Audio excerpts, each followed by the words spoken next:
Yun, tara guys. Puntahan natin yung kaibigan nating fisherman. So, magbibigay daw siya ng isda. So, yung isda na to is smelt. Yun, season ngayon dito. Yun, sa ano nga, hindi nga ako nakasama. Kaya yun, bibigyan tayo ng smelt. Oh, nalimutan ko guys ang ating susi. Nagmamadali ako. Yun, yung smelt kasi guys, masarap yan.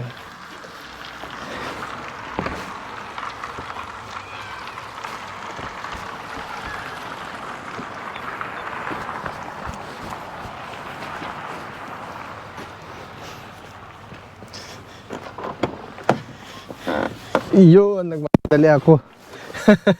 Yun, yung smelt guys kasi masarap yun. So, ipiprito lang siya or lagyan natin ng chicken breadings. So, pwede mo na siya makain pati tinik. Yun yung season ngayon dito sa PEI Canada.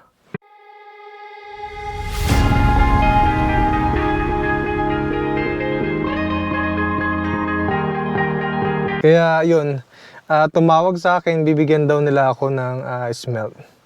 Yun, kaya ngayon, imumukbang natin yung smelt na yun. So tara, puntahan na natin at kunin ang ating isda. Oh yeah, oh yeah, oh yeah, oh yeah, oh yeah, oh yeah, oh yeah, oh yeah. Hey there, what you drinking? 2 shots, let's pour it out. I know what you're thinking, but tomorrow won't come for us. This life that we're living, ain't never gonna give it up. Double shot for the gifted, and one more for us. There you go, drink it up. All this love in a cup. Yeah, we go slow, we go fast. Yeah, we can't get enough. We stay all day, all night, living in paradise. Nandito na tayo sa kaibigan nating fisherman. So, ito yung bahay nila. Ayan, ito yung bahay nila dito sa Prince Edward Island, Canada. Ayan.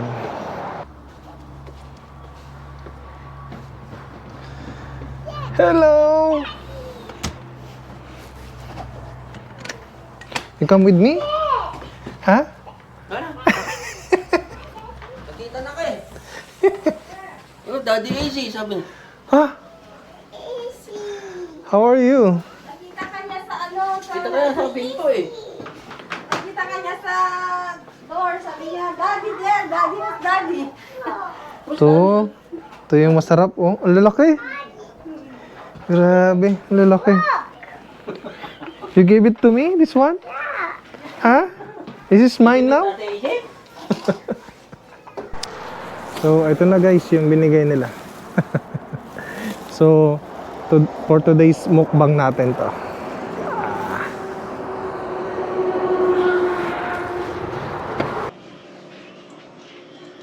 At eto na.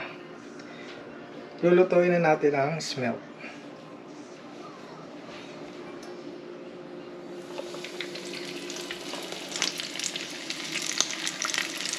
Ito yung season ngayon dito sa Prince Edward Island.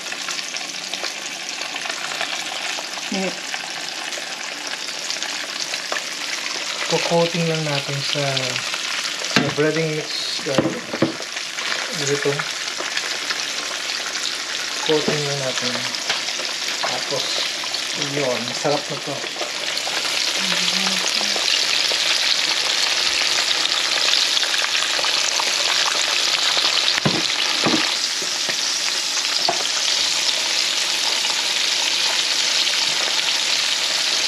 Tingnan nyo naman yung binigay sa atin, yung ating kaibigang fisherman. Yun.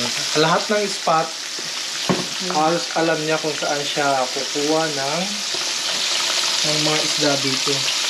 Makarel, bass, tulad nitong smelt. So ito guys, masarap tong smelt, lalo na kung malutong na malutong. Kahit yung tinik, ulo, pwede mo makain. Ayan. I-coat mo lang siya sa breading. Tapos panalo na siya.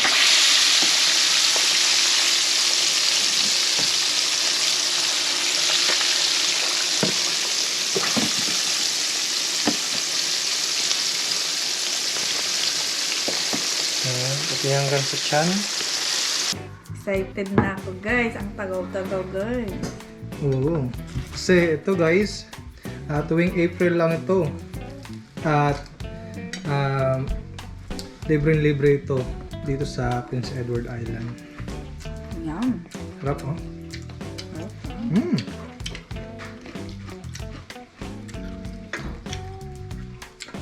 Harap. So actually guys, binigay lang to sa amin. Kasi tinry lang nila kung makakakuha sila. Harap. Pero ito, nakakuha sila. Once in a blue moon lang guys. Once in ano lang, basta summer. Nakakain kami nito. Mm. Kasi, kung makikita nyo, yung buong ito, kahit tinik, ulo, Nakakain. makakain mo lahat. Walang tapon. Tapos dito, sa Prince Edward Island, magpunta ka sa river, sa mga spot na merong ganito. Then, magdala ka lang ng net. Yun, pwede ka na makakuha ng ganitong isda. Super sarap guys. Napakasarap talaga nito. So, pagka uminit na, mawawala na sila sa river at pupunta na ng dagat.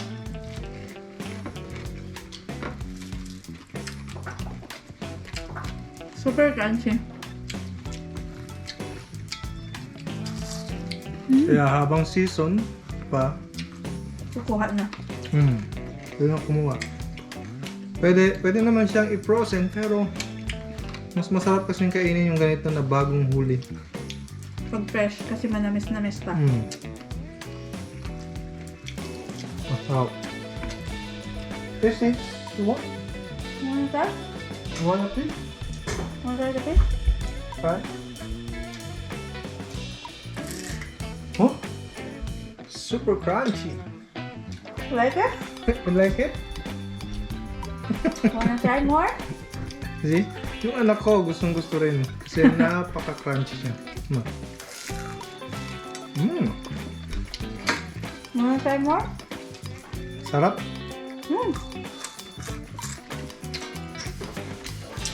Kapag yung sausawan namin ito, suka or sweet chili. Yan. Pero mas masarap sana kung banana ketchup kaso wala ka na. Sunisi.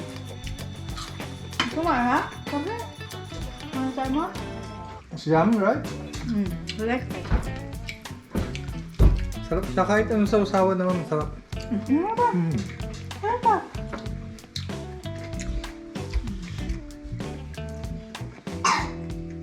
Tapos, ang saya na makahuli ng ganito.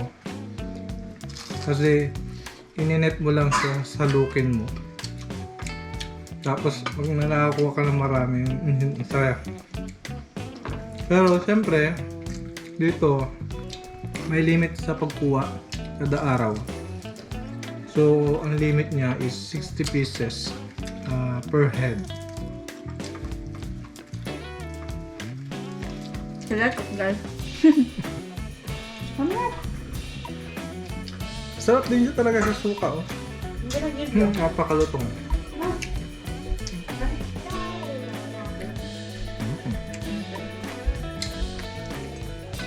Sarap.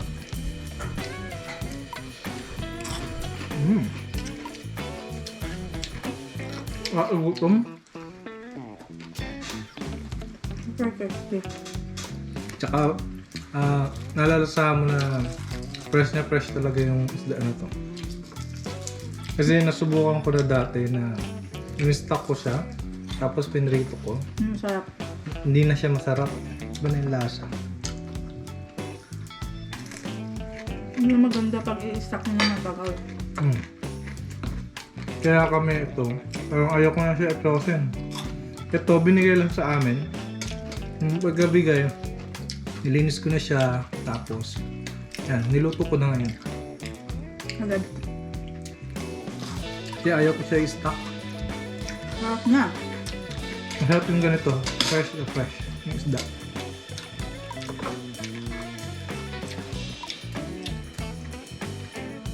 Mas masarap pala sa suka guys. Suka na maraming sibuyas at saka bawang. Bawang. Sarap. Yummy.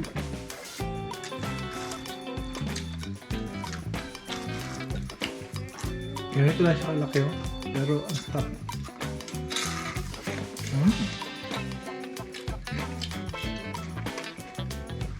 Kahit naman wala siyang sausawan, pwede siya. Sarap pa rin. Pero mas lalabas kasi yung lasa niya kung mayroon kang suka, ketchup. Sarap. Only rice ako. Nagugulan. Sila ang diet guys. Pero okay naman. Kasi isda ko eh. Pero siyempre, pag marami tayong makain. Daming kain na rice. mm. Masarap siya pag palis mo sa rice. Yan, masarap siya kasi bagong luto talaga.